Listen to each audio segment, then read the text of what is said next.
Hotepu, gay shamans all, let's continue our adventure in learning how to dream. Basically, recall these lessons are to give you an opportunity to challenge yourself to learn to concentrate and focus your mind.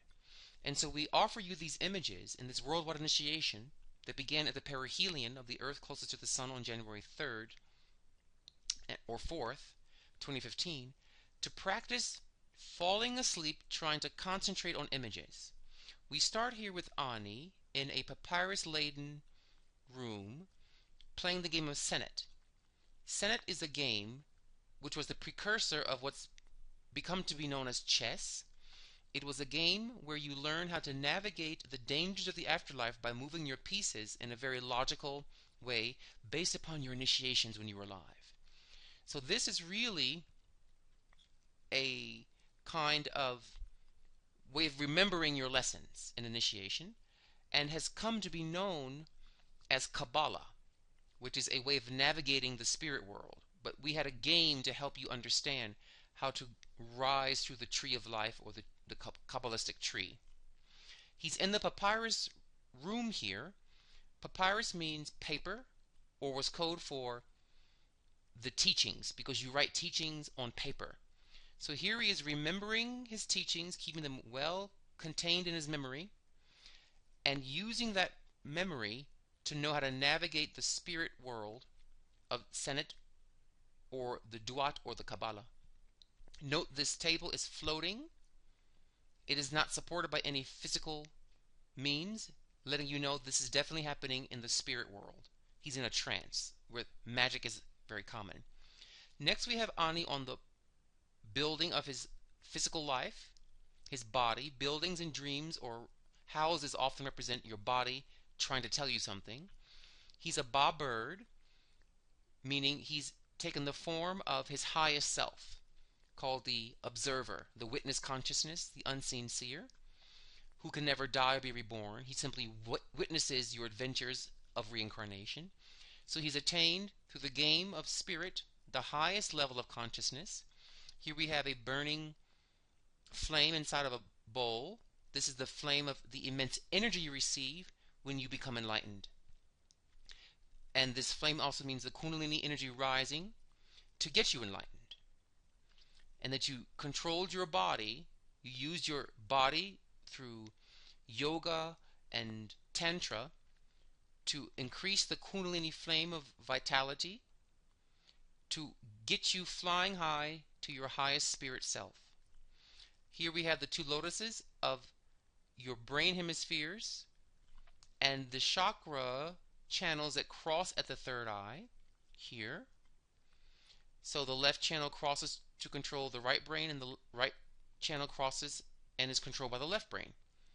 This central stand here with this milk jar is your central column, and in it is the milk of the soma, or the third eye chakra, the nectar we call sa, of great intuition and magical power. So here he's initiated himself from the memory of his training to become a divine being full of life force. And when you're very spiritual, you are filled with energy. Your brain becomes fully active. Your two brains become fully active. And the lions of karma, the lions of tomorrow here and of yesterday, and this is the sun disk of today. These are your karmas, past, present, and future. And here we have the glyph for the sky, meaning your astrology chart.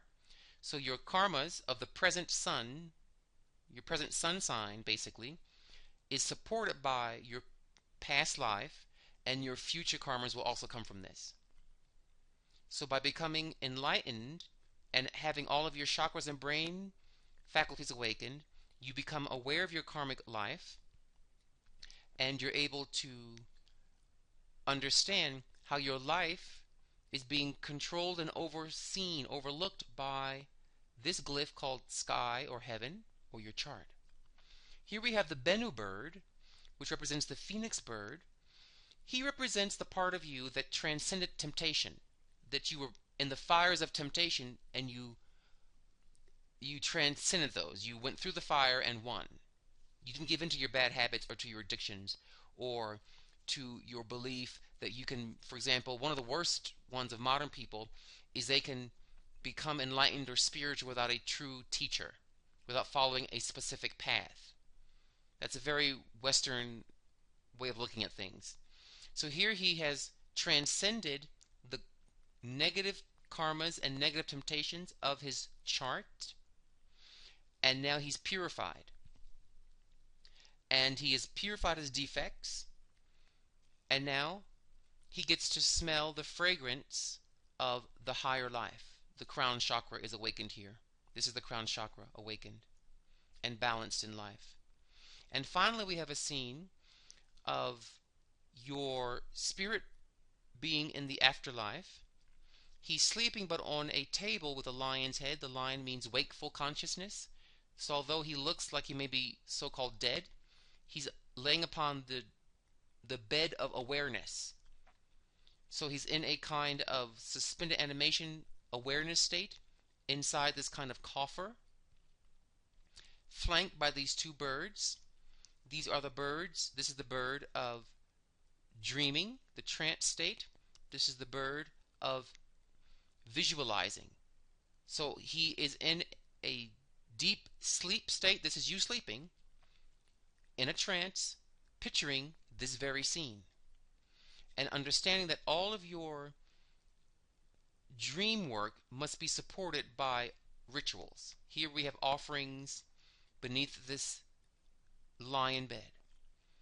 So try to spend your time going through this, memorizing the colors, the clothes, the details of his feathers, the petals of the lotus, the dots on the lions.